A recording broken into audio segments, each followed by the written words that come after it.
Good evening, everybody. As you can see, it's just me tonight. Chris has, I believe, a work function tonight, so he will not be around. I do have a guest though, but we'll get him on in a second. So another weekend of some decent fixtures, some absolute blowouts, some pretty like close encounters, some shock results, I guess, from some places.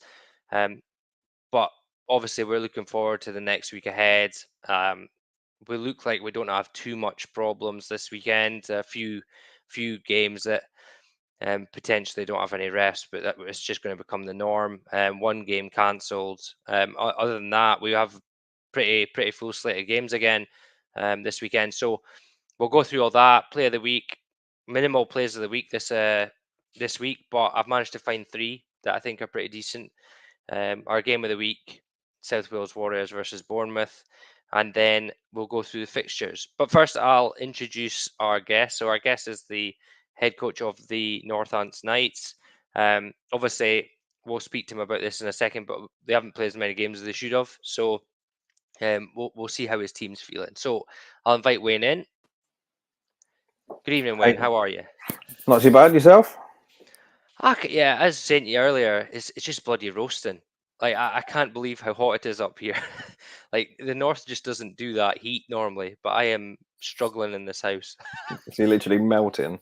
Oh, it's I said earlier. Normally I go into the office. It's nice and cool in the office because they have their aircon on, like you were saying. But at home, windows open and everything, and just cannot get rid of the heat. I think it's like just below 25 degrees in my house at the moment. I'm just sweltering. Give it another 5 months, you'll be saying totally the opposite. I know another 5 months I'll be saying, bloody hell, I closed the vents and it's still freezing. But it's one of these things. Just before we go in, I just say, evening, Russell, how you doing? Refs available in Bristol. Well, yeah, I'll come on to that later on. If anyone's needing refs, then get in touch with the ones from Bristol. Yeah, bloodbath. It was a bloodbath. All over the place, totally mental. We'll go into that as well. Hi, Steve, and Wine Gums. It Well, I started believe. already. Well, at least we know Facebook's working this week because last week Facebook wasn't working and folk were like, "What is this YouTube?" Like, I don't know what this YouTube is. So, Facebook, Steve came on and sorted it halfway through, but it looks like it's working this week. So it's good. So, how's your season going? How's your team doing at the moment? In a nutshell, a little bit deflated because obviously when you've got the main thing you look forward to is your schedule. So you plan your life around your schedule. It's like, right, okay, we've got this many games coming up. Go training, get out of the way, look forward to the games. And then the last couple of weeks, it's just been like, okay, we've got a game. Or we might not have a game. We might not have refs. We've got refs. We haven't got a team. Move on to the next one. Oh, what's this about being postponed? Is it being moved? Is it being this? Is it being that? And it's just like, no, there's no game. And then it's like, oh, a reschedule. Put it towards the end of the season. I can't do that week because I've already planned my lifestyle around the schedule. So it's like totally up in the air. It's like, okay, well, we're doing the best that we can. But then, it's just deflating. When you're looking forward to something, you've been training since what? Back end of February to play the sport that you love. And then to be told that literally a couple of days before, there is no game. It's just like dangling a carrot and then just take it away from you. It's brutal, is it? I mean, Aaron's right here. Like Division 2, it's only supposed to be an 8-game season.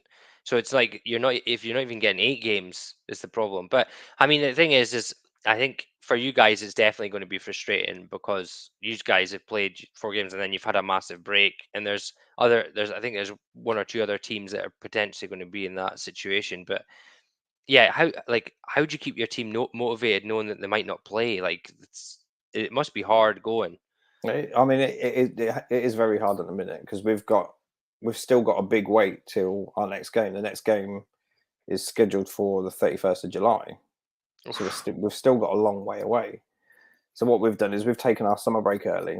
So we've like take this time, recenter yourself, do stuff with the family. We'll have not compulsory training sessions, but there'll be training sessions should you wish to keep active. If not, use this time as your free time. Come back beginning of July and literally just put in all the work leading up to that game, ready towards the end of the season. Looking forward to see how far we get in postseason. So that Yeah, is the goal. That is the goal. Like the main aim is to reach postseason. Do everything that we can to get to postseason.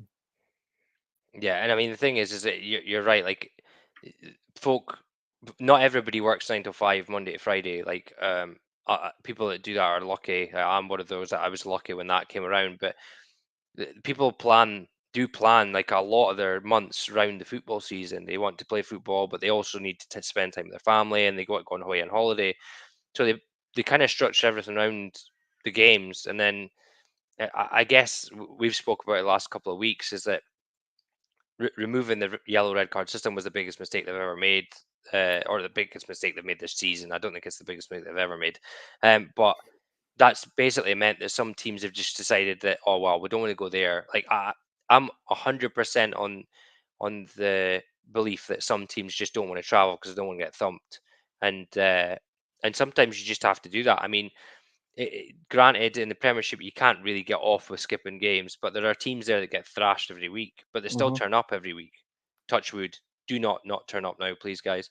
Um, and for me, that must be so hard for you guys, like wanting to build like a bit of momentum, hopefully going into the playoffs, hopefully going deep into the playoffs and try to secure yourself promotion. And you might have such a like long time off that it might take a couple of weeks to click again. Yeah, Um, I mean, it is like having the break over winter again because you've got such a long break in between. You do lose that momentum. You lose the intensity. It's just like, okay, what went wrong last game? It's like, hang on a minute, last game was like 2 months ago. It's like I can't yeah, remember what I did last week, let alone 2 months ago. So it's like literally starting afresh again, getting the muscle memory back and getting the cohesion back. Because you love some players that might have been injured that are now coming back, trying to get into the swing of things. And it's like trying to get everyone on the same page will be a task. But I mean, we can do it. There's no everyone's motivated to do it and wants to do it. But it is just the final piece of the puzzle when that game is taken away from you. It's like all that hard work. What is it for? What are we doing? What are we paying our fees for? To then have everything taken away from us. yeah. And I think this is something that was discussed last week. Is that the biggest issue for me is that like Division 2, 1, and Premiership, they all pay the same fees. Like if you had it structured so that the Prem paid 80 quid a year and then 60 quid for Div 1 and 40 quid for Div 2, and they was under the understanding that you might not have refs for every game, most folk would probably think fair enough, okay. But when you're paying exactly the same for every division and you're not getting, as I said to you earlier, imagine going to a Michelin star restaurant and getting and served like you're at McDonald's. You'd be absolutely fuming paying the price for shitty service. So it's just one of these things that I think is going to be really hard. Um, and obviously, there's a lot of teams that have been really hacked off with it this year, and it's just radio silence from BAFA. Like Yeah, I don't know like how often you've been going at them, but there's a lot of people been not getting responses from, just plain ignored. So it'd be certainly interesting to see once the playoffs come. I think I don't know about Bristol. I know they've not got a game this week, but they could very much go the same way the rest of the season. Like nobody's going to want to play them if they think they're going to get thumped. And Cornwall's the first team, but Torbay are there. I don't know if they've played Torbay twice already, but if it becomes a thing and all these teams are pulling out, honestly, at the end of the season review, I'd be going, right, they withdrew from 2 games, get them out of the league. They withdrew from 2 games, get them out of the league. And just start knocking them off and just start saying, well, here's where you stand. You just laid your bed in it. You didn't want to compete. That's it. You're done. And I think that would maybe open a few people's eyes if that was to happen. Um, yeah, Aaron saying a game left with Torbay. So that's going to be a thumping, But if Torbay show up and they play and it's a thumping, great, fine. They went there, they played the game. But I think there is an awful lot of teams that are going to be, from now until the end of the season, just going, nah, we're not going to get beat. We'll just kind of chill out. Um, Here's the one. You've already won the conference. I'm guessing you already knew that for your league. This I guy mean, knows. I mean, I don't want to take it as. I mean, anything can happen. I mean, we could play the last two games. I mean, Hereford are coming on something phenomenal at the minute. Like, Mhm. they're a totally different team to when we saw them at the start of the season. I mean, I'll be curious to see how we'd get on against them now that they've had that momentum shift. Yeah. And I think the last game that they played with us, they were a changed side. They come with look, I keep saying it, all credit to them. They come with like few numbers, but they put on a show and they Yeah. wanted to play. And then since then, you can see the difference in it. I mean, like you say, teams, do they want to travel? Whether it's due to numbers or not, you can still go with like 25 lads that want to play, but yeah, you've got teams that are like 30 deep, 35 deep. It's like, well, it's 2.5 hours down the road. Do we really want to go there? Mhm. We've got no reason to. It's a long day. We'll have to leave at like 8 o'clock. We're not going to get back till 8 o'clock in the evening. Do we want to Yeah. go? No, we'll take the hit and we'll like see them at our place. Well, that was the whole thing about having 35 members when you joined, is so that if there is a case where there's a week where there's maybe 5 or 6 players missing, you still have enough to field a team. Yorkshire Rams came up to us with like 21 bodies a couple of years ago, beat us 2-0. Like, came all the way up to Aberdeen, 21 bodies, beat us 2-0, walked home, drove home, had a great time. Like, that's commitment to the Mhm. cause. That's a long way. I can tell you that for sure. It's a long way. So there are teams out there that will do it. It's just annoying when there's teams that aren't. It's my dad. The dad's right. Like, teams got to have a burning desire to do better. They do, and we know that some of the Division Two teams won't want that. One game left with Torbay, two versus the Wyverns. So yeah, I don't think the Wyverns will. I think the Wyverns will play is. I don't. I think they are clearly the second best team in that division. He's saying Hereford can only finish 6-2, but have lost you guys twice. Yeah. Uh, what's the other things we've got here? Shares two teams. Yeah, they've changed that this year without any warning. But like, I'm not saying it's a bad thing. Like, there was probably too many people in the playoffs seasons gone by, but it is a bit of a shame that it's just one of each. Um, yeah, Yeah, 100%. there you go. They want to play again. Um, Talents the season can be affected by no. Yeah, but I think it's only if it's like, I know what you mean, and like Wayne was speaking about this earlier, is if they're not scoring any points and that becomes a head-to-head, then it becomes a thing. I think the only really bad issue is if you void games. I think if games are voided, your percentage comes down. Chris was trying to explain this to me last week, but yeah, the if the games are just a walkover, then yeah, the biggest thing is you're not conceding any points. Great. But if other teams aren't conceding points and you guys aren't scoring, that's where it becomes an issue. And that's what you were explaining to me there. Uh, there, when agreed, rather 3 games against Northants than the other two Stampeder. Yeah, and this is it. If you would rather go up against Hereford and play your games and play tough, and you're guaranteed games, then great. It's one of these things. This is part of the problem. Playoffs changed, no consultation. Premier beat off the change. Yeah, I mean, they changed the playoff thing after the season started. Like, they hadn't. I'm pretty sure that the season had already kicked off before they changed what the playoffs were.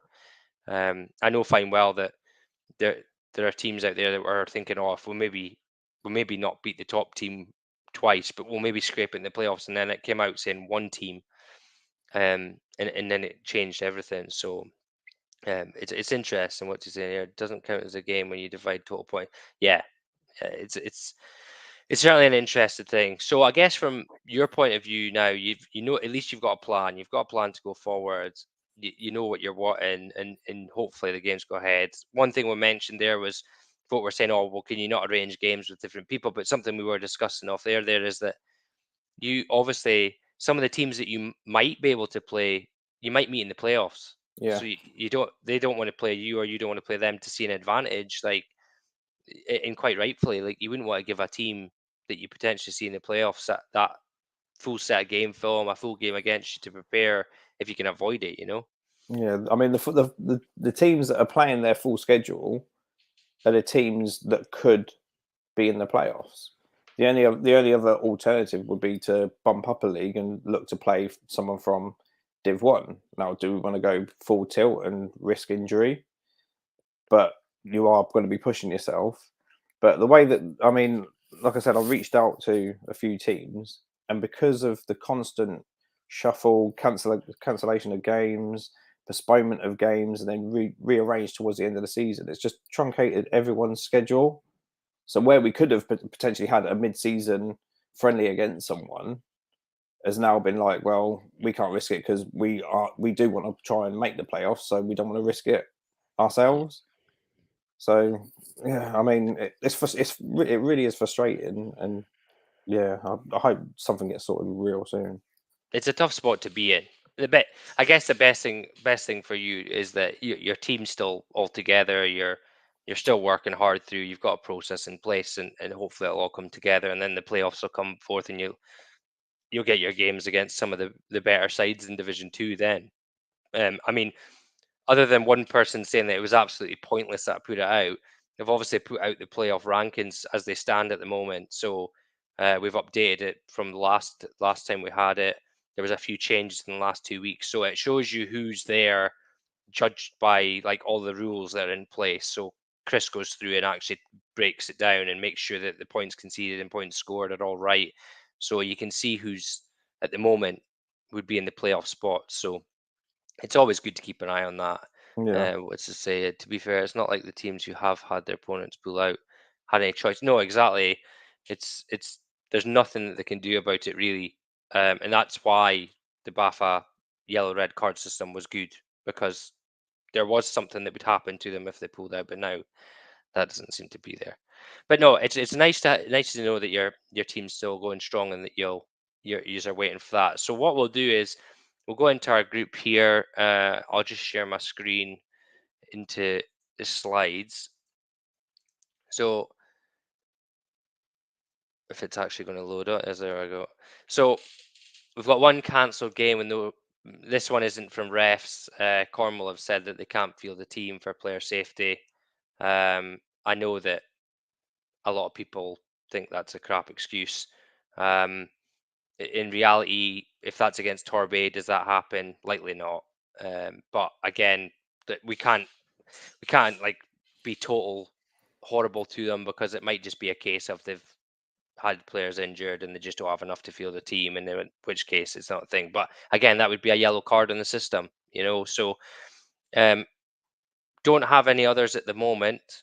There is a few that don't have refs that look like they're still going to go ahead. Obviously, if Bristol have refs available now, hopefully they'll be able to jump in and fill in for someone.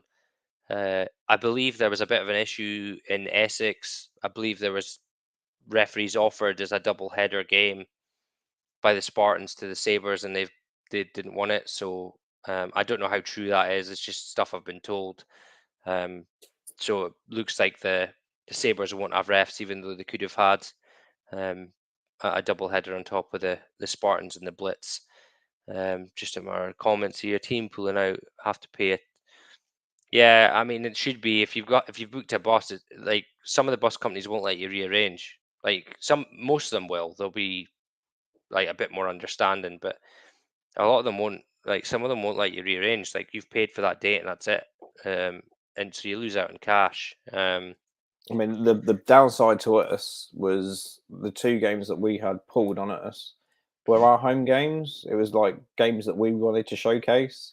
Like we had potential sponsors coming down. We had like friends and family that live close to the area that wouldn't make a trip to say Swindon, due to like they don't want to travel to watch the game. But it's like a game right on people's doorstep that they can't then go and see their friends and family playing.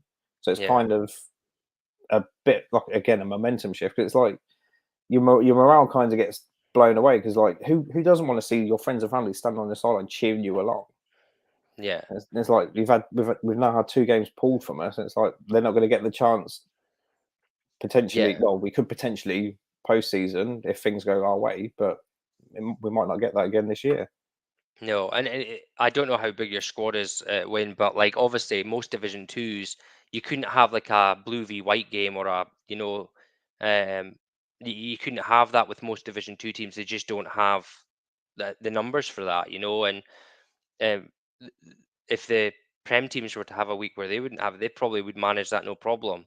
But it just doesn't filter down through the teams that could potentially happen. So it cuts off another one. East Essex, I believe, are still planning on playing, but that's all we've heard so far. Yeah, it was created as a last resort. We're actually think it's created to make more money for BAFA, but never mind. That's just my opinion. Try to avoid going to Swindon at all costs. So that bad? I don't know what it's like down there, so I can't really judge. Um, so we're in that stage again. Hopefully, there's no more pullouts this week, and it's just the one. So this week's play of the week, we do have one. Actually, we have three. We do have three, but they were very slim pickings this week. We usually scour the internet for them and we get sent them left, right, and center. But there was very few games that were put up highlights. But I have managed to pull three together now because there's only two of us. We're lucky if we both agree on the same play. But if we don't, then I'm going to have to ask the watching audience who they think. And last time they picked a play, I let them pick a play. It wasn't even one that was selected. So yeah, it's always interesting. But I've got three plays now. One of them we've posted on Instagram already because it got sent in from Manchester, and the celebration is just part of it. But if you actually watch the play, it's actually really good. So this is the first one. Um, so first time through, watch the play. If you haven't seen this already, watch the play. Um, then we'll discuss everything else that goes on. So QB's under center, walks away. You're thinking, oh, Philly special. Direct snap to the running back, and he runs in the end zone. Now, few things for this one, yeah. So a few things for this one. If you watch the QB after he goes, you'll see that as soon as it's snapped, he does a little celebration. Yeah, He's got a lot of confidence in his team. That's all I'm yeah, saying. He's got a lot of confidence in his team. He knows the play call is right. But on the play side, there's a lot of good things here. So as it's snapped off here, you'll see there's three blockers to four people. So there should still be one spare tackler here, but they do it exceptionally well here. Um, they block up, they slightly cross over. This guy doesn't come out fast enough. They cross over, so this guy takes him. This guy's going to block him miles out the play, and the running back's just going to take the edge. You could probably cut inside at the end here and walk in, but he doesn't. Takes it right to the edge, nice and easy. Now again, decent, really good play here. But this block here is what finishes it off. This guy drives this guy right to the side. So that's play one. So it's a bit of fun, that one, but it's still a really good play. And the bit of celebration for the QB. Now I've discussed that with him, and in Scotland you get a flag for that. Most definitely flags fly for that. Flags fly for this in Scotland.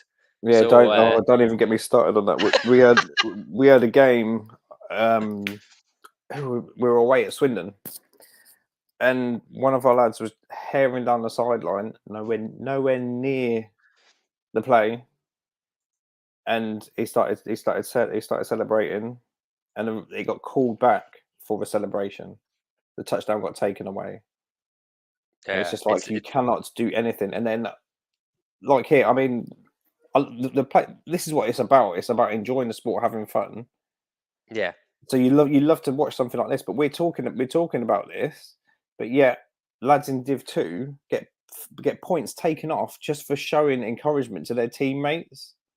Yeah, And it's like, what can you do? It's like, oh well, we're not allowed to celebrate, and then straight away we're getting we're getting hammered. It's like, but have you seen this? Like they're celebrating. How comes we can't celebrate?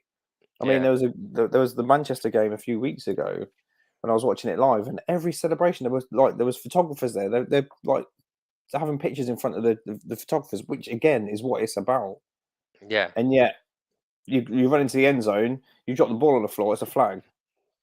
Yeah, honestly, I got written up as a referee because I never called somebody that was basically 60 yards behind the touchdown for putting their hands up early. I was like, get stuff. I'm not calling that as a as a level one coach on the referee side. No chance am I calling that. Mm-mm. Just going to let it run. So, but yeah, it's funny to see. I was just speaking to him. Maybe a little bit. I'm not sure many folk would take that one off them, but yeah, you're probably more knowledgeable on that than me. Darren says evening. He's still on YouTube. Look, he prefers the YouTube. Um, we have had a player ejected for laughing. Yeah, well, was it laughing at them or like at them? Like, because I've seen folk be ejected for literally laughing in their Yeah. face. Gronkowski got done for that one time in the NFL, I think. Um, so the next one here uh, is for. I want to say this one's for. Uh, yes, it's for Oxford. So there's. It's hard to see this one, but it is a decent play. So one thing I'll say is this is going to flash by pretty quick. But you'll see that the offensive line have a decent block up. That there's a big pocket here for the QB. But more what the wide receiver does at the end is what kind of sets it apart here. So I say it's a bit short, and as I said this week we're struggling for lots of highlights this week.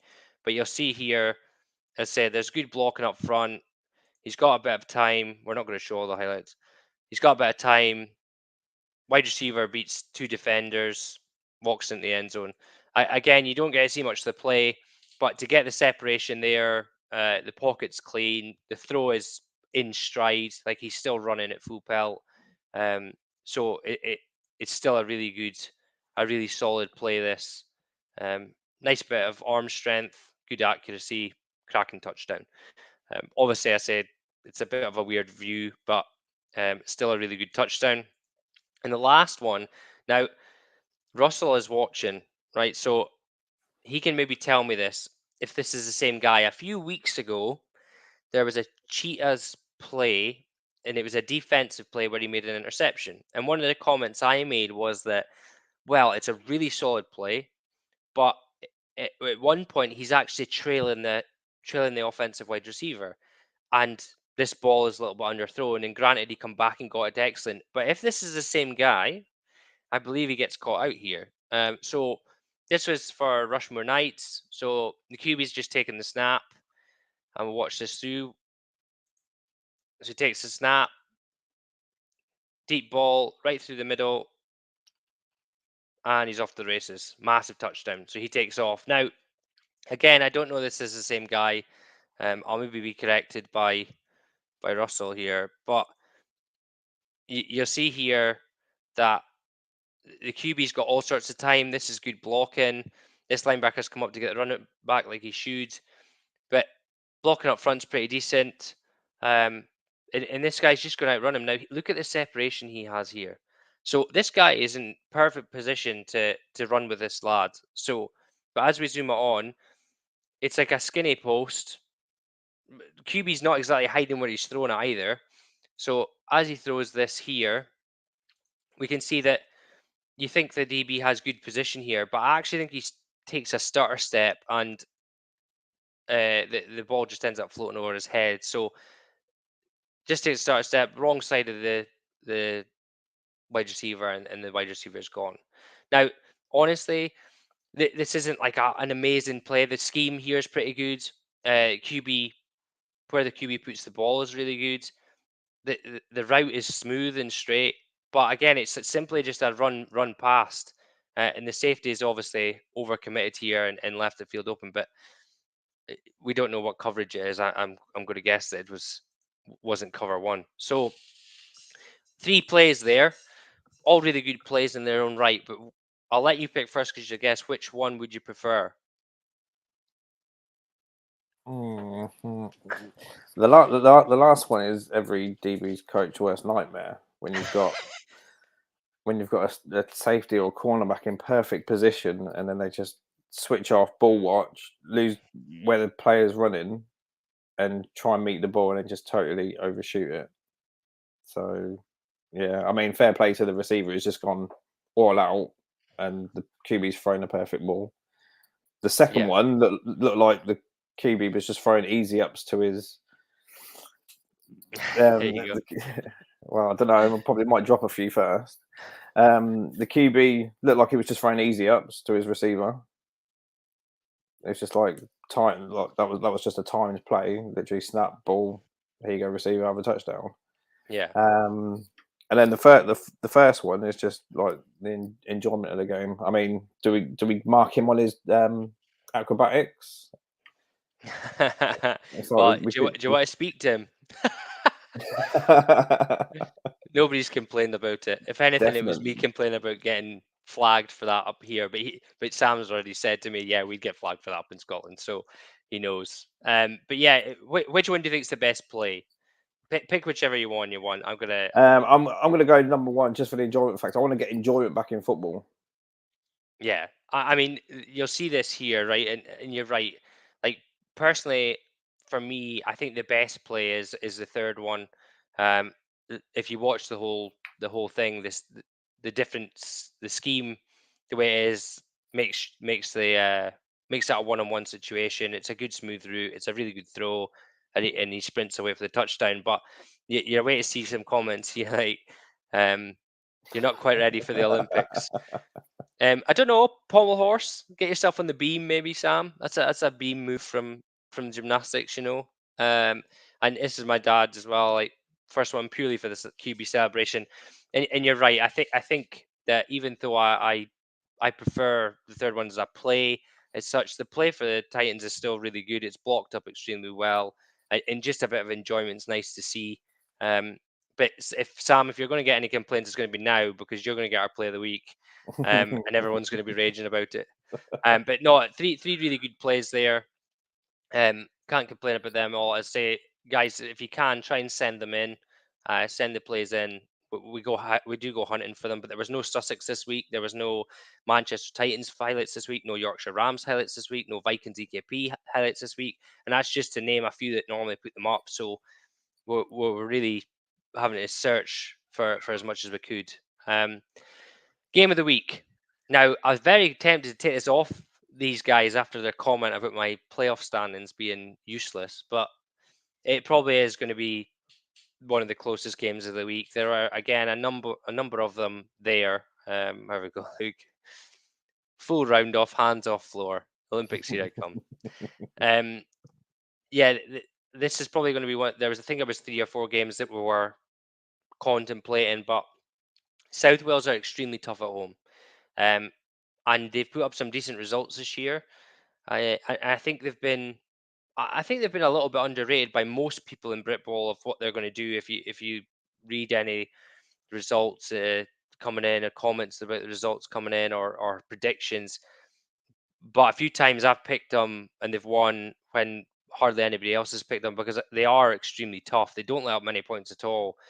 And the interesting thing here is Bournemouth, I think, are coming off of a decent win run and they've beat some pretty good teams, including Rushmore, who beat Hertfordshire this week. So it's going to be really interesting to see how they travel on the road.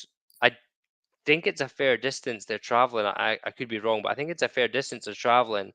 And South Wales will be up for this one. It's going to be certainly going to be an interesting game. I think South Wales are going to come prepared for this one. I can't actually remember who I've picked. I'll see if I can find it. If you want to have a talk through your selection there, I'll see if I can find exactly who I picked here because I think I picked Wales, but I'm not sure. I mean, on this one, I think. I mean, South Wales have been around for donkeys. They've, Mm. they've, they've they've been around the block, and like you say, at home they are 10 times tougher at home than on the road. And if Bournemouth have got to travel, yeah, you are looking at a tough one. So I do think South Wales will take this one. Bournemouth will get a couple of points. Like I reckon they'll get a couple of early points on them, and then South Wales will start really grinding it out and coming back. Yeah, I think I've picked South Wales. I just looked, so I've picked South Wales by. But again, we picked these game of the weeks by what we think is going to be the closest. Even last week at halftime, it was like a 2 point game to the Bombers, and then in the second half, Scunthorpe just rolled over them. So we pick these games because we think they're going to be the closest. So we'll see. We'll see exactly what comes of this. I think it'll be a really good game. What we got here. I've seen that one. uh, don't need to give Sam a bigger head. I'm humble as they come until it comes to about gymnastics. Yeah, it's. I think it'll be a really good game. I've just had a message there from Grant sending in a play. It's too late, Grant. I need to. You need to send them before a Friday evening. Um, but yeah, it's going to be an interesting game, and hopefully this one is as close as we thought last week would be. Right. So that's our kind of fancier stuff there. I'm just going to stop sharing the screen now. So now we're on to our games. Our games this week. Now, one thing here, we do have Poffelhof this week. So Poffelhof this week put up his longest win streak, lose streak, etc. So Torbay Trojans are the longest losing streak at the moment, 14 games. Um, they're and the longest winning streak is obviously the London Warriors. So they've got 33 games. So that's Poffelhof's things this week. But we'll go into these games. What's it? Hybrids played South Wales, Hotspur 2004. We won 6-0. Yeah, and did Wales not win 6-0 or 12-0 in the Division 2 final against Bournemouth? I think they did. I think they beat Bournemouth in the Division 2 final in 2019. So if Popelhoff is here, he'll maybe be able to actually tell me. I think it was. I think they beat them like 6 or 12-0 in the final of the Division 2 2019. So it was a mighty close game. So it should be about the same. But our first game here is the Inverclyde Goliaths versus Yorkshire Rams. Now Inverclyde are now in a little bit of trouble. They lost to Glasgow last week, which I think surprised most people. Um, we, up north, we were a bit surprised. We thought Glasgow would go after them because it was a really close game in the first one, but we thought Inverclyde would maybe have a bit too much. It really now puts them in the relegation zone. Like unless they can find a win from somewhere else, they now have they're now the bottom of the league because Glasgow beat them by more points. Yorkshire are now at a point where they've come off and Northumberland's just beat East Kilbride. So they now have a way back into the playoffs if they can beat East Kilbride. So, but it's a fair bit of travel. Like this is a fair travel up to Inverclyde. But as I said to you before, Yorkshire have done that to Aberdeen and it's 3 hours longer. So I expect Yorkshire to come up here, come up to Inverclyde, win the game, disappear back home. What do you think? 100%. I reckon if, like you say, there's a chance of getting back into the playoffs, it's like the real footballers will want to do everything they can to get that chance. And if it means sacrificing an extra few hours, then so be it. Go away, get the win. You'll reap the rewards and the benefits of it later on because you're Yeah. putting yourself in a greater chance to go against the top teams and try to compete for the winning spot. Yeah, and I think East Kilbride, by the sounds of it, their starting quarterback got injured, so we don't know how long he's out for. He could be out until the next Ram games, and then it gives the Rams a chance, to go out and claim that second spot. There you go. I was close. I said 12, but yeah, it was a good game, and Wales just shut them down offensively, and they'd scored points against some really good teams that year. Looks like the games are going to be real moist this week. Run games will be on show. Oh, is it? Is it going to be raining down your neck of the woods? We're not getting that by the looks of it. We're just It's not that. There's a key word in there that someone's picked oh. up on. They did it. They did it to me last time as well. I tried to ignore it. I've been Poppelhoft. There you go. You've been Poppelhoft. Yeah, it would certainly be interesting this one. The next one's going to. I said last week that I kind of felt sorry for Merseyside because they were going up against Manchester after they lost to the Phoenix, and they were probably going to get thumped, and I wasn't wrong. Right, they got absolutely thumped by Manchester in the first half.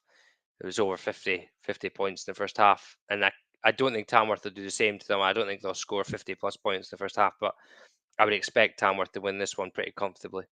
Yeah, especially with Merseyside travelling as well. Tamworth at home, stronger team. Yeah, that's going Yeah, to be Tamworth all day. yeah. One thing I don't know about this next game, is I actually don't know if it's going to head. Someone will maybe be able to tell me this, but Crew put out that post last week to say they wouldn't play without refs. So I'm assuming they have refs this week. I've not heard otherwise. So I'm assuming they have refs and will be playing the game um, against Staffordshire this week. But it's one to keep posted on. Now, Staffordshire have just come off of beating Lee, who a lot. It pains me to say we had them on our show last week, and we're like, "Oh, they're your favourites for the first time." Curse of Britball with the Breens, but the Staffordshire Surge basically went, "Nah, nah, this is our division," and they have looked decent enough in that division. It's not a strong division, but I'd expect them to handle Crew pretty easily. Lee beat Crew, Staffordshire beat Lee, so by process of elimination, you'd say that Staffordshire surely have to be the favourites here. Yeah, 100%. I mean, Staffordshire go through peaks and troughs, but their run this year is looking pretty good. I mean, like you say, Lee beat Crew, but Staffordshire beat Lee. So on the back of on the back of a win, I don't even know what you're laughing at. You should have waited to see. Oh dear. Yes, yes. Well, they are. They might both be on strike by the sounds of it. Absolute killer if the Surge take a walkover. Yeah, it wouldn't be great. But yeah, you're right. It's Staffordshire drew with Lee in the last seconds as well. And I thought, oh god, because we had them ranked quite highly in the Division Two rankings because they normally play fairly well in Division Two. But yeah, it's probably going to be it's certainly going to be an interesting game if they are a bit weird about the referees. And my dad was a train driver, so yes, it's a little bit of a railway joke because all the trains are stopped. Um, he's not a train driver now. He's not one of the ones striking, but he was. The next one here, again, another weird one because Doncaster at the start of the season, we thought Doncaster did look all right last season. They looked like they were kind of building back to being at a decent point, and then they lost their QB to the Rams, and everything's fell to bits. Like they they're really struggling this year, like really struggling. I'm guessing this is for you. um, they're really struggling this year, and Humber have looked really good. And again, Humber have had some close games that they've lost, and really that I think if a couple more years under their belt, they'll maybe win these closer games. But at the moment, they seem to be letting the other teams edge them out. Can't see Doncaster winning this one. Surely got to be Humber, even though it's away from home. Yeah, I mean, if at Div 2, if you lose your starting quarterback, that is like 80% of your offense, because that Yeah, is who people look to drive your offense. To get a QB, if you're lucky, I mean, at the minute we're fortunate we've got people that can step in. But if you're not in that fortunate position of having a backup QB that knows the scheme inside out, that can teach your offense while you're on the pitch, you're at a loss, because you look the offensive line will look around to, right, how am I taking my keys off? yeah, I haven't got a clue, and we're not that clued up to just throw someone in and they know the scheme inside out. yeah. And they don't So tend to get they don't get tend to get anywhere near as much reps either. no, So like you end up having someone who's maybe taking a handful of reps going in and then trying to play the position. And there's some people do it brilliantly. Some people feel in great, but you need to go to Nottingham. Nottingham have got three of them, so they seem to be blessed at the moment. But yeah, it is a massive loss in any division, but in Division Two in particular, normally your QB spends would be a huge part of your offense. So Humber should win this one. We can actually talk a bit about this one because my brother's not here because he'd be going, nope, not saying anything, not putting ourselves out there. Um, in all seriousness, the Dumfries Hunters uh, can be dangerous. Like they haven't played as well this year as they have in the past. They don't have great numbers. I don't know if their big defensive tackle slash offensive lineman is still out. He broke his arm a couple of weeks back, I think. Um, don't know if he's still out. If he is, I think Aberdeen will take this one. Um, because they'll be able to run the ball a lot better. If he's not, then he is a difference maker big time. Aberdeen have had a decent season. They've only lost to the undefeated Stags, who are a very, very solid team in Division Two. And realistically, it wasn't like it was a close game. Like I was ref in that game, so it was really close. Stags were just more efficient with their with the ball when they were getting chances to score touchdowns. They had bigger chunk plays than Aberdeen did. So I think if I think the Aberdeen Roughnecks will probably nick this one down the road. It's a long journey. I think 4 hours, 4.5 hours, 5 hours down there. I mean, Yeah. if they take a team up there and they want to play and the game's going ahead, then fair play to again to Aberdeen. And if they're making that journey, they actually do want to play. So Oh, they will. I can you're tell going you to be that firsthand. you're going to be They want to play. you're going to be going with a bunch of lads that want to play football and compete. So, mm, I mean, for me, I don't know much. I don't know much about the team, so it's just going to be a lucky guess. I'd go with Aberdeen. Yeah, well, I can tell you, Aberdeen haven't played since they lost to Highland, so they've had a good few weeks off. So they'll be absolutely desperate to get back playing. So I would think they'll take a decent squad down there. Um, Pretty good bus journey home if you win. Yeah. So I've been on a few of those. Um, the next one I'm going to get some grief for. Um, I've picked the Berkshire Renegades here, and I thought they were at home.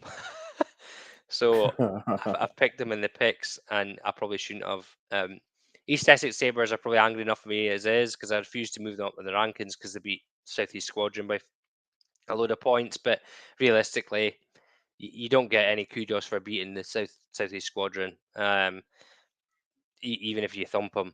I think that they are rightfully placed in our rankings, and they're undefeated. Um, Berkshire have been getting better as the season goes on. Had they been at home, I would have picked them, but I actually I've made a bit of an error there. I think the Sabres will probably take this one. A bit unfortunate if they don't have refs, especially if they had the chance to have refs, but it'll be an interesting game, that one. Any True. thoughts from you to this one? Um, I think from what I've seen of East Essex, I think they will take it. So if they win and they win convincingly, does this mean that you'll have to move them up? Potentially, yeah. Depending on what happens around the league. There you go. Look, see, this is the first score. So it was 7-0 the Sabres first time round. And in Berkshire are probably, I think it was the first game of the season as well. So I think Berkshire are better now than they were. But I think East Essex are also better now than they were. So it could be really close. But yeah, I think I always look at the rankings from different perspectives. So like one thing this week is that Leicester really hacked off. They got put to number 2. But what you have to remember is that if we rank East Kilbride above Chester Romans and Vikings beat Chester, Vikings beat EKP by better points differential than Leicester beat Romans, and that's how we look at it. So at this precise moment, we think, well, the Vikings have a better win than the Leicester team do, but Leicester are undefeated. They could have, last week Nottingham looked like they gave them a game, but Hmm. I'm not there to see the game, so I just go by, like, I can obviously see how the results come in, so I can see if it's like 15-0 at half time and then they let Yeah. the foot off the gas. But realistically, I do them by who I think would beat each other, not by who's undefeated. Hmm. So in Division Two is the same. I think we actually could have put Hereford in a few weeks ago, because they probably would challenge some of the teams in that top 10. Rightfully so. You guys are really high, so they should probably sneak in. Um, but then there's other teams in there that have beat other opponents by the same kind of Yeah. margins. So it's an interesting one. Division Two is always harder. Division One at the moment's a mess. Every week I sort it. Some team that's undefeated goes, actually, we don't want this one. Throw a spanner in Um, the works. London Hornets one week, Hertfordshire Cheetahs the next week. Rushmore lost when we thought they were on a roll. I'm sitting there like, can you guys make this any harder for me? But it's one of these things you have to do. So we both think East Essex are going to win that one, do we? Yep, 100%. There you go. There's our factual guys. Sabres have won last 4. Renegades have won last 3.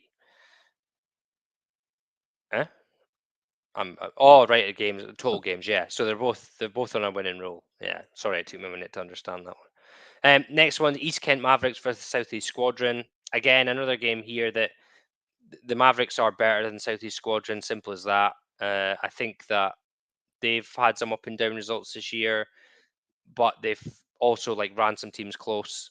I don't think Southeast Squadron will have the team to keep up with East Kent this time, and East Kent will probably take this one. Yeah, not if Southeast Squadron are travelling as well. East Kent Mavericks at home. Yeah, Yeah, East Kent all day. I don't know how far away it is because I believe Southeast Squadron are Maidstone. So I don't know where that is, and I don't know how close it is to East Kent, but um, I still don't see them walk away with it. I don't know. COVID wedding stag effect. No idea who that's aimed at, Steve. But at least it's not the golf effect, because that was a shocker. Next one here. Again, this one was offered as a double header. Essex Spartans versus London Blitz, and then East Essex afterwards. Um, this might be an interesting game. So Essex started the season really strong, um, and looked really decent, and they've been competitive in all their games. London started really weak, weren't sure what we're going to get from them, and then they've obviously beat Sussex comfortably, and they've challenged in a few games. So I don't know how this one's going to go. I have picked the Spartans, but I think this was another one that we thought was going to be like a potentially one score to 10 point game. A lot of people I've spoke to think the Essex Spartans will run away with this, and they might well do. But I get the feeling that London are just starting to find their feet a bit. Both London Blitz A and B teams are starting to find their feet a bit, and I maybe see this one being a lot closer. But Spartans by one for me, I think. What do you think? I'm going to throw a spanner in the works and say Blitz because, like you said, I've noticed both the A and the B team. There might be some sort of shift, and they're starting to increase and put their intensity is starting to come through, and they're starting to churn out the results. Yeah, just a couple of weeks, and we've just seen a little bit of a difference from them So in the last couple of weeks. So as it Mids and Pumas haven't got a chance. Yeah, yeah. yeah, it's all right. It's an ongoing joke because we all know that's who it is. They were all delayed by COVID. Now lots in the crowd. All right, yeah. So that's not ideal. That next one here. Not only Raiders, Gateshead Senators. Now this like Gateshead Senators are now in a tough position. So this is what I mean about motivation, right? So Dar- Gateshead Senators were the top of their division. They were undefeated. Then Darlington beat them 2 weeks ago, beat them by enough points to make sure that they take the top of the division, and they've played each other twice. So unless Darlington slip up, Gateshead can't get to the playoffs Hmm. realistically.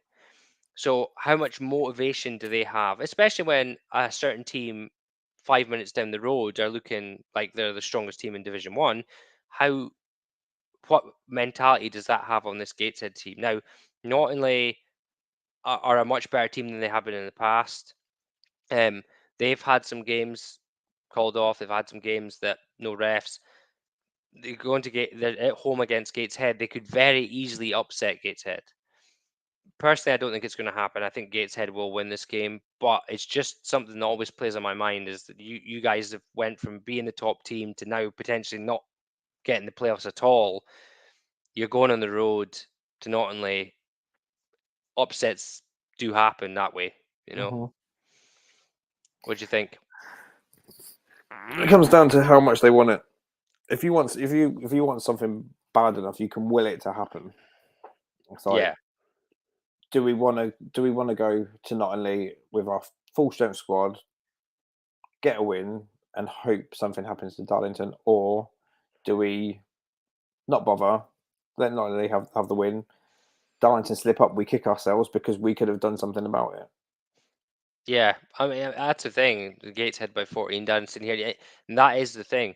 They could end up just taking their foot off the gas, and then a shock result happens, and Darlington lose, and then they're like, oh, kicking themselves because they've slipped up. Now, realistically, not only are probably the only team in that division that probably have like we'd have any hope at all of beating Darlington. So you've got to think that if this game was close, then maybe not only think, oh well, maybe we could knock off Darlington and see, but Hmm. quite honestly, I can't see it. I can see the Gateshead winning this one Yeah, I in the think if Gateshead go with the right mentality, I think they can come away with a win.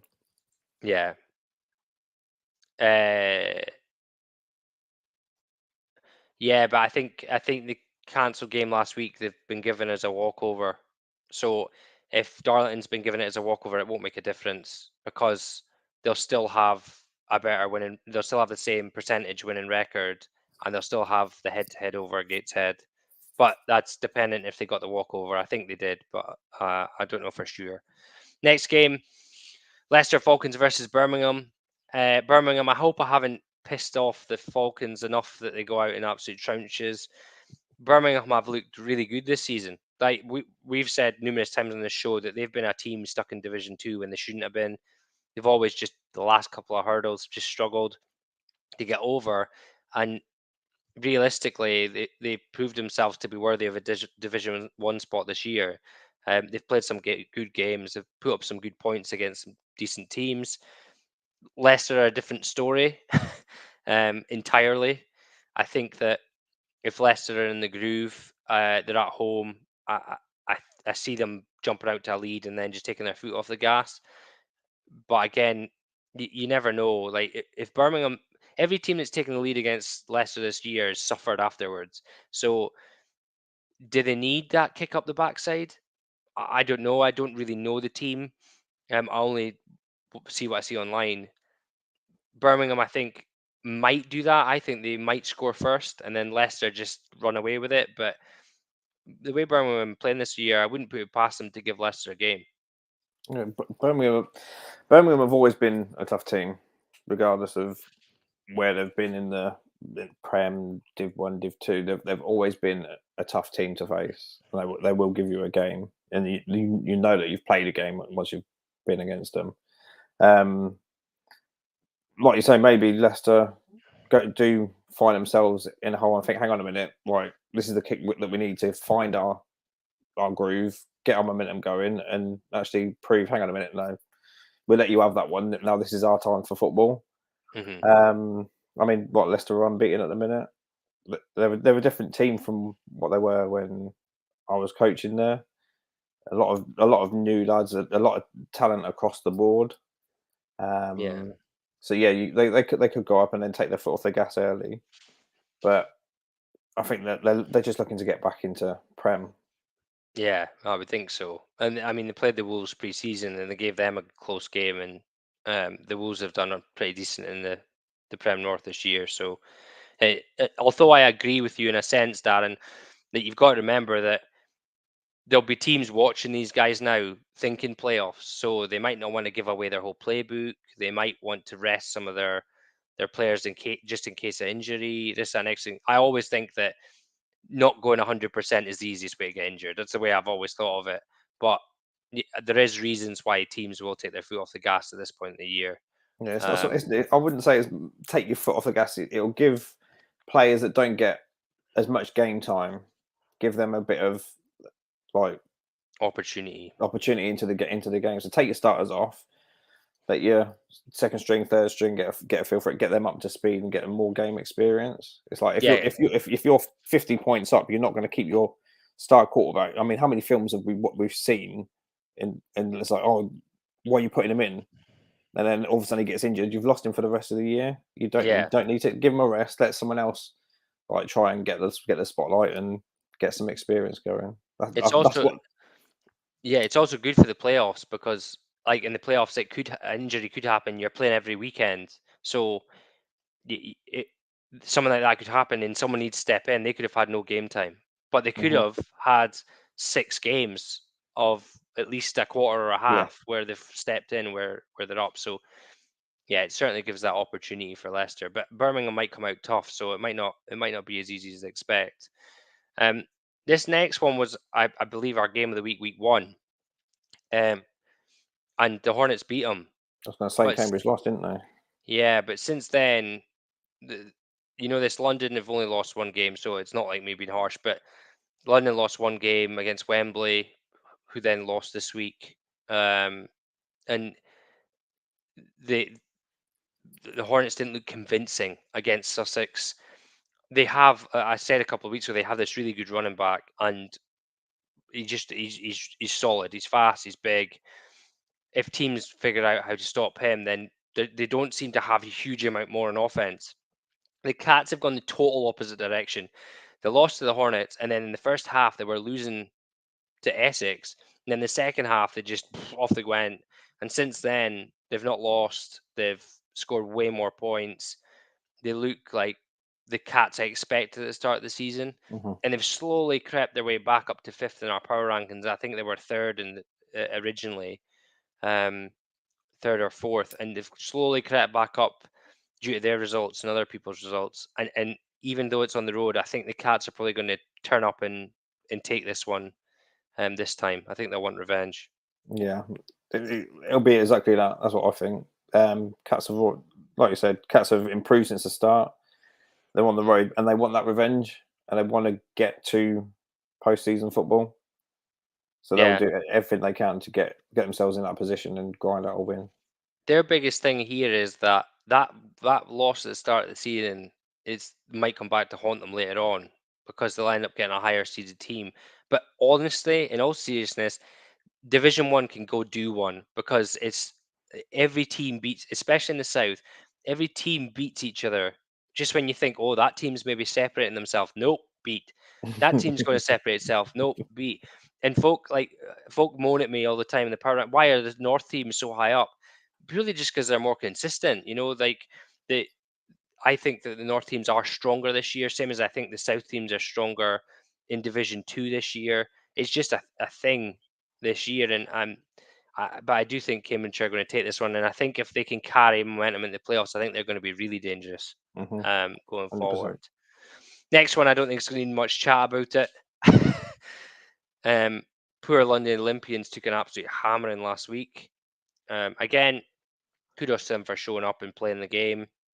I seen on their social media, one of their big offensive linemen got selected for GB as well. So they've obviously got some players, and they've got like as far as I'm aware now, what I've heard from other people, they've got a really good coaching team. They're just struggling. Like you're fighting with a lot of teams in London, and if you're not in the top two teams in London, then you're not really going to want to play in the Prem. A lot of people wouldn't anyway, unless they really like the organisation and like the coaches and stuff like that. So you're fighting against two of the best four teams in the country, and the potential that there's Division One teams in London that might be looking to win Division One. So you're fighting like a losing battle, but Yeah. Bristol should take this one easily, I think. Yeah, I mean, we played Olympians pre-season, and they were tough. Yeah, From what we saw, like we put everything into what we had, and yeah, again, their coaching staff they've got a great coaching staff. But like you say, when you've got Blitz and Warriors on your doorstep who are competing for the top spots, where would you want? Where would you want to play your football? You pay the same amount, so where would you go to? Which is like what you said saying earlier. It's like if Div Two paid £30 a year and Prem paid £80, you'd find who the real footballers are. It's like, right, I'm going to go to that team because I want to play the best football, so I'm willing to pay the £80. It's like, oh well, I'm not really that into it. I'll just pay my 30 quid and I'll go play for a Div Two team. But yeah, you're going to find teams in close proximity in London. They are going to want to play the best football that they can. So unfortunately, you might be left with lower picked seedings. yeah. And I guess even Kent, like Kent's just down the road, I believe. It's not far away. Yeah. So I think they're the same side as London. So Kent apparently have amazing facilities. So even though like they've beat the Olympians comfortably this year, like you'd think that those two teams would be much more evenly matched, but you're still, I think you're fighting against the facilities that Kent have. So it's an interesting one anyway. But it's Hmm. a Bristol Aztecs win this week. Yeah. Um, this one's a fun one, because if you ask anyone in Manchester, they hate playing the Wolves. But purely because the Wolves always give them trouble, I'm sure if Sam's still watching, he'll be able with. I'm sure the Wolves beat them away from home in 2019. Um, quite frankly, I don't think that's going to happen this year. I think that Edinburgh, as good as they've been, at certain times they did lose at home to Tamworth pretty handily in the end. They're going on a long trip, and Manchester are coming off a really solid offensive performance. I can't see this being one of the weeks where they upset them.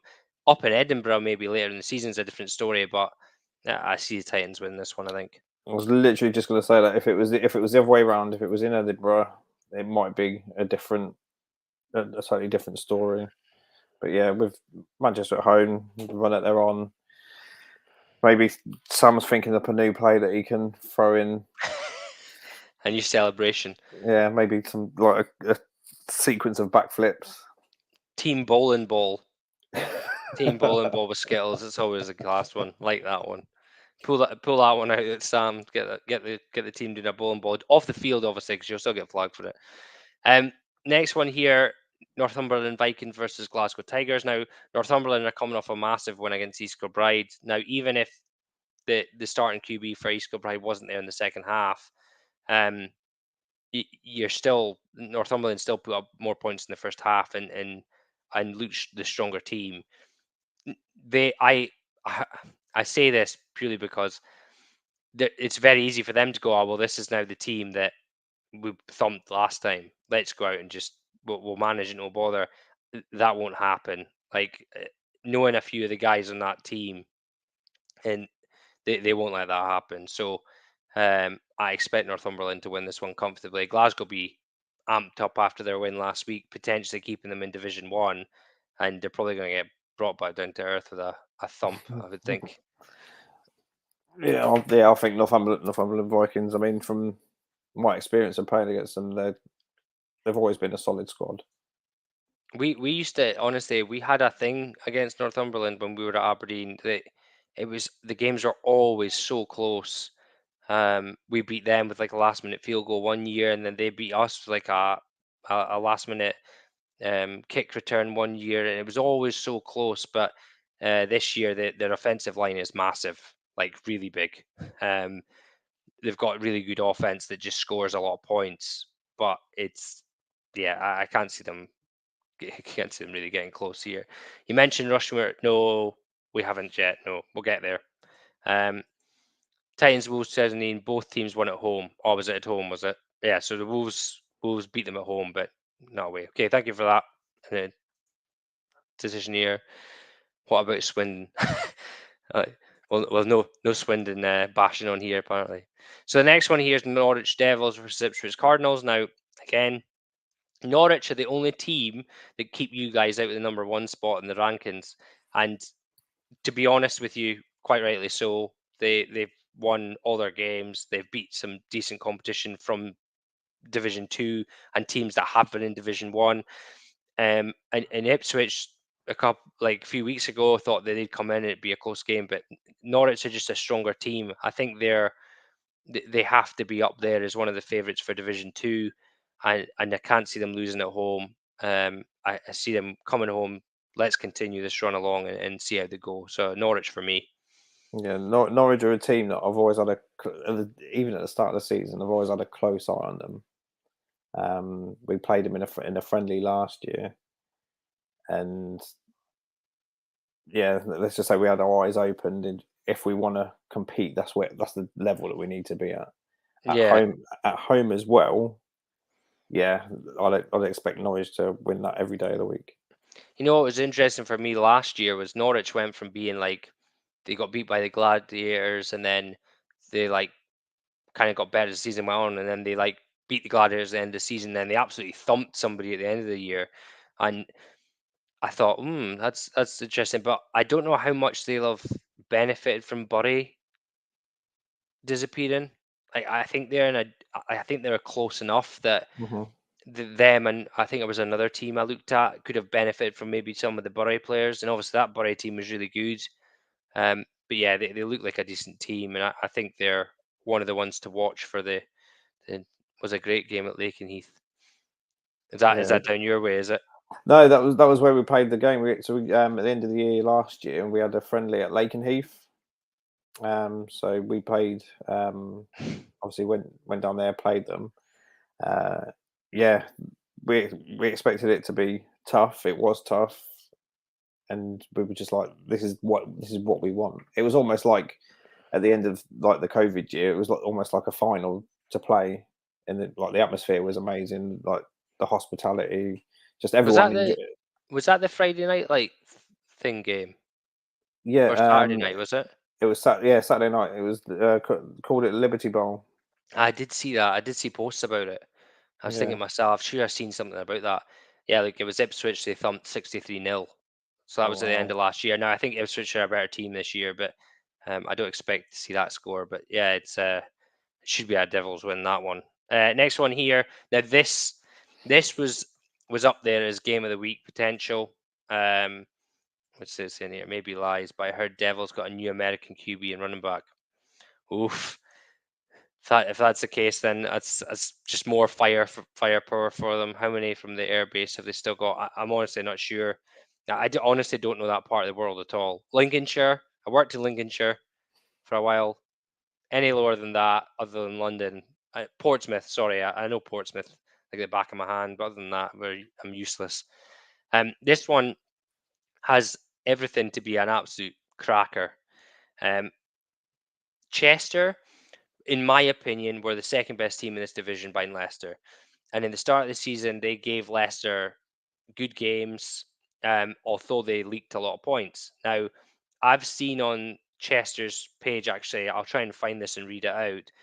I've seen on their page that their defense has been pretty much playing absolute lights out the last number of weeks. I'll see if I can find the stats that they put up. Um, Defense turning it up. Let's see. So in the last game they had 12 sacks, two forced fumbles, two fumble recoveries, three interceptions, one touchdown. So that's in one game. So their defense apparently has been turning it up. They've not been conceding many points at all. They're going to come up against a better offense for the first time in a while here against Nottingham. Nottingham have been on a bit of a roll. They've recruited some more people. They've now went away and they've given Leicester a game at home. Um, it's just going to be really interesting. I think Chester win this one purely by the fact that their offense is more explosive. But this was potential for the game of the week, and I think it's going to be a brilliant game. I wish this one was live streamed. Actually, who Yeah. you got I for this mean, one? just on those stats alone, I mean, I'm defense through and through, so I'd say Chester. I mean, yeah, Nottingham gave Leicester a close run, but like you say, me personally, I had Chester up there as favourites, if not second favourites. Um, just basically on their defense. Yes, they've got an offense that can put out points, but their defense is solid. Yeah, And if Nottingham come out all guns blazing and throw every offensive play that they've got at Chester and find a chink in their armour, then happy days. But I think it will be a very tough day for Nottingham, and I think it will definitely turn some heads in the rest of the division if Nottingham do get a win against Chester. well, I think assuming that Nottingham would then go on and win the rest of their games, I think that the points differential has to be significant for them to jump Chester. Hmm. Um, but yeah, it's certainly going to be a good game, and you're right. Like if the Chester Romans defense turns up really and plays really hard, and Caesars have a tough time of it, then you're looking at a Chester Romans versus Northumberland Vikings game at the moment. If they win this, so that in itself should be tasty enough for folk to go, oof. Hmm. But again, Nottingham will be looking to try and still get the playoffs, so they've got a lot to play for, and really it could go either way. Saying here it's a Tractor Bowl. Yeah, I always forget about that one. Um, I always forget about the Tractor Bowl. Devils are a quality team. Just a great bunch of guys. Um, and Carrot Bowl. I don't know what the Carrot Bowl is, but there's a few bowl games that I've been made aware of. This one doesn't have refs. Um, Lincolnshire versus Lincolnshire. Again, South Lincolnshire, it's a shame. Like they've pulled out of games, and I hate when teams do that. Um, they're coming up against a team that's just come off of their first loss of the year to Scunthorpe, and they were up at half time, so they'll be disappointed knowing that they're going to have to go into Scunthorpe and put up more points than Scunthorpe did in the return game. So again, we might get a game where they're hacked off, and if they are, I think they go and they try and score as many points against South Links as they can, get their confidence back up, start building towards that return fixture. Yeah, I think Bombers will put it on South Links. I mean, I'm not quite sure how many games South Links have played. I've seen them pull out of a couple. Did they pull out? Did they pull out against Scunthorpe? I think so, yeah. Um, but they're playing this one. I've seen it. They've advertised they're trying to get hold of coaches to ref the game. So at Mhm. least they're putting it out there that they do want to play and show some sort of commitment. But yeah, I just think Lincoln will overpower them. Yeah. Yeah, you did miss the Sabres. Oh no, Sabres haven't been yet, have they? No, I don't think the Sabres have been yet. Um, the the only thing here is I know Lincolnshire's a bit of a bigger area, but I mean you've both got the same name. Just together, better team, in my opinion. Next game here is Sheffield Giants versus Sandwell. Sandwell obviously having a rough time of it at the moment. Um, Pretty much already know that they're going to be in Division One again next year. Sheffield thumped by the Wolves at home, go away at the Wolves, run it really close. Totally confusing. A couple of weeks apart. Um, Giants game for me, the interesting one is when they play Merseyside. When they play Merseyside, I'll get to see exactly where they're at because the Wolves thumped Merseyside away from home. So going by that, it should be a decent game for the Giants to go and win that. And kind of say to everyone, "No, well, look, we're middle of the Prem North rather than the bottom." But this week should be an easy win for them. I can't see Samwell giving them much bother. No, yeah, I think Sheffield will grind out a win. I mean, all credit to Samwell still fielding teams to play. I Yeah, mean, they're going up against teams where they know that they might have a potential for getting a hammer in, but at least they still turn up and play. So credit to them for filling their fixtures. yeah. But yeah, Then the Olympians, both yeah, teams in the bottom of their Prem division, still showing up and playing games. Can't ask any more. nope. Next one could be a good game. Solent are obviously coming off a loss against the Blitz. Not in years gone past, or even leading up to the season, most people would have went, "Well, that's going to happen." But having already beat the Blitz this year, I would guarantee that Solent are going to be pretty disappointed about it. And they're still very much like fighting for that third spot, behind the Warriors and the Aztecs. Kent have been a bit down this year. I know they had some awful stuff happen in the off season, at the start of the season, and that's going to affect anyone. But it'd be interesting to see this game. Solent, I think I'll be trying to get back on track. Kent will think, oh well, this is more of an evenly matched opponent to us. Um, let's go see what I can do. But Solent have already beat them this season, so it could be. I reckon Solent take this one by 2 scores. Yeah, Solent. Yeah, Solent definitely. They're gonna. I reckon they'll use Kent as a um, payback tool. They'll be like, right, we've just come off the back of a loss. We don't want that. We're gonna fix what went wrong and take our frustrations out on Kent. Yeah, But then if Kent find a find the pieces to the puzzle and they've fixed it by now, then they could be in for a close game. But yeah, still Solent by I say about 14. yeah. I say 14 as well. If it says 21. By the way, yes, you did. I've already done it. Renegades is up there because I picked the wrong team. um, Next one here. Now for me, every day of the week there should be an East Cup Ride win, right? But you've just taken a loss to your biggest division rivals, really. Yorkshire will obviously want to do the same, but Northumberland have beat East Kilbride they've lost East Kilbride both times in the 2019 season and this year, and then they've beat them at East Kilbride both times in 2019 and this year. So they've had their number at East Kilbride's house, which is not going to feel good. Now, if their starting QB is out indefinitely, I don't know if he is. I seen he didn't play the second half. If he's out indefinitely, Lancashire might smell blood. You know, they're not. I believe that East Kilbride's QB starter from last season wasn't playing QB, so which is a weird one because he was really good.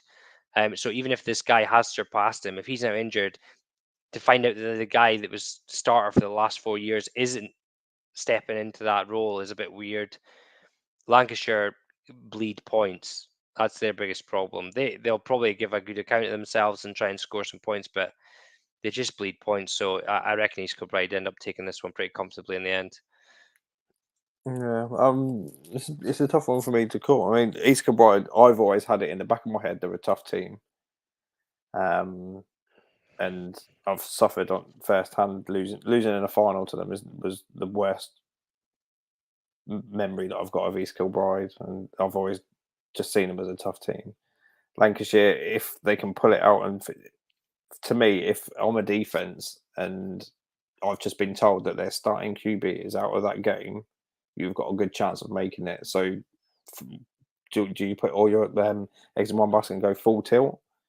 But again, it's on the road to East Kilbride. But yeah, I think East Kilbride will edge it. Yeah, it's not a huge journey from Lancashire to East Kilbride because East Kilbride are the south of Glasgow, so it shouldn't be too big of a ride. But yeah, like you could go all out to stop the run. 31 was a bowling ball the week before. It won our play of the week, and then last week they just couldn't get him going apparently. So it's certainly an interesting one, but it should be a East Kilbride win here. Next one here is now here's Rushmore. Now they're now lost to the Bobcats away, and then they went and beat the Cheetahs, who beat them at home last time, and they went away to the Cheetahs. And honestly, Division One, SFC One, is do my head in. We have said, and the guys that are watching from Cheetahs will tell you, we have said that eventually the offense is going to come back to haunt the Cheetahs. I believe that there was a lot of turnovers. You're not going to win games with 6+ turnovers. No matter how good your defense is. But credit to Rushmore, they've come out and they've went, no, actually we've identified some weaknesses here. We're going to go out. They kept the Cheetahs to very minimal points in offense, which, as we've said, is one of their weak points. And they've put up enough points on the defense to stop it being another Hertfordshire win. The biggest thing here is Oxford Saints have looked decent all year this year, other than one week where they had an incident. They've looked pretty decent all year this year. They clearly have some decent players, and they played really well against Bournemouth last week as well, and only lost by a single score. Rushmore obviously lost to Bournemouth the week before, so this sets up like a really close game. Mhm. Now, I believe it's not a huge distance from Oxford to Rushmore either, so it's not really a massive thing for Oxford to travel. If Rushmore do not come out with their absolute A game, Oxford may well trouble them here. Now, I've picked Rushmore because they're at home. They're coming off of a good win. I think it's their game to lose. But Oxford come out shouting, then if they take a lead, I don't know how Rushmore react to that. They might come back and just go, no, this is our game. But it's just always there. I think that'll be a decent game. I don't think it's going to be like more than a 2-score game for Mhm. Rushmore here. It, Yeah, I mean, I don't know too much about this team. I know Oxford are like decently structured. They've got some athletes on their squad. Like I say, all the results are all over the place, but being at home again does serve a purpose. Will that help them?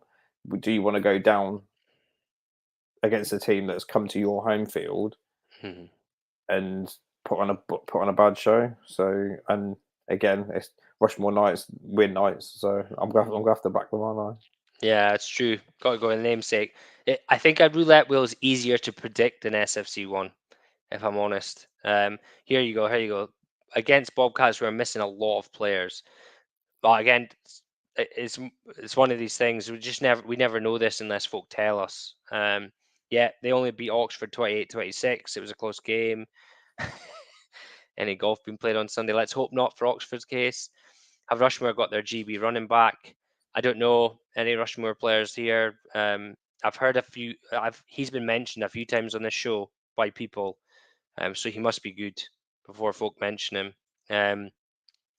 Yeah, they have, and we've said numerous times they had really big problems with turnovers in 2021, but they seem to have got that squared out a little bit.